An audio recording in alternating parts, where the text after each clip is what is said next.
Welcome to Patient Better. Today, we are going to create our first caregiving team.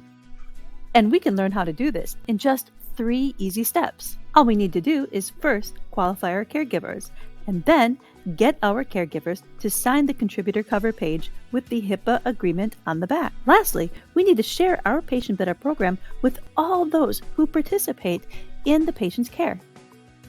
Here is an example of an at-home caregiving team. First, we will establish the participant hierarchy, which is as follows: the clearinghouse, then second, the primary caregivers, then third, the secondary caregivers.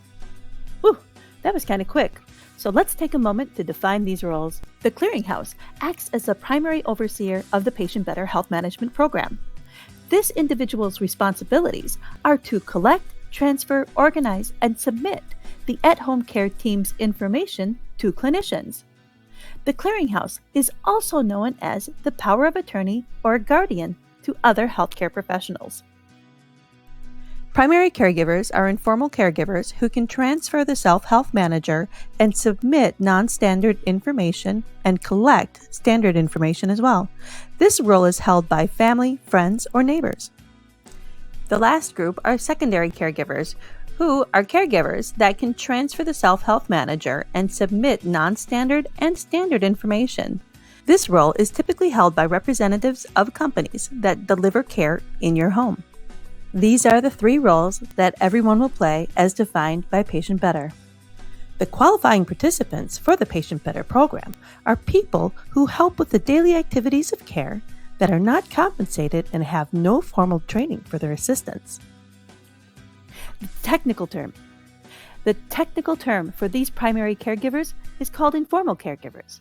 And these informal caregivers include neighbors, friends, family, or anybody else in your social circle that helps you in managing care. An informal caregiver is referred to as a person who is unpaid, who has no formal training, but aids and supervises in the daily care of another in need.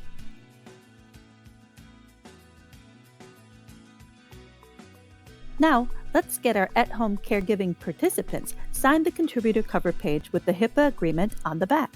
Here is the contributor cover page. And on the back of this form is the HIPAA agreement. We put the HIPAA agreement on the back of the contributor cover page so that everybody acknowledges and is aware of the importance of being a valued contributor on this care team. HIPAA was established so that we have a way to organize and respect the private healthcare information of the individual. Let's quickly touch on HIPAA's history.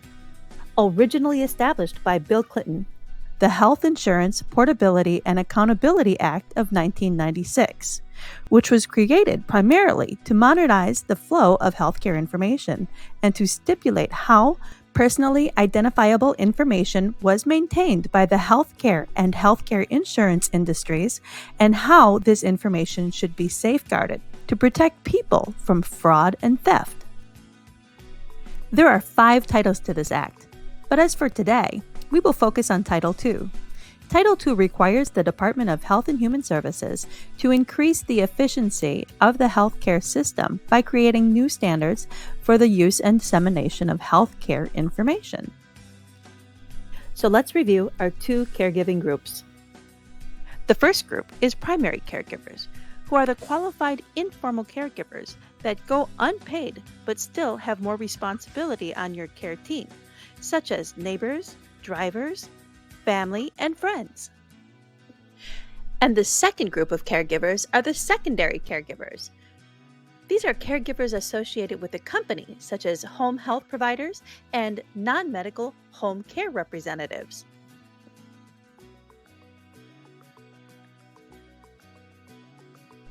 Patient Better has defined roles for at-home caregivers for you to communicate with your team.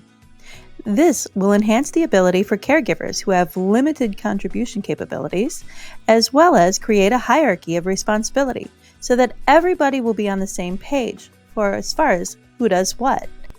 The next step is to put caregivers into the Patient Better system.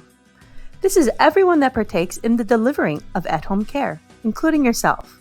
Then, the qualified caregiver becomes a contributor and documented in the contributor cover page. And that concludes our video for today. And join us next time to where we can put all of the caregivers on the contributor cover page.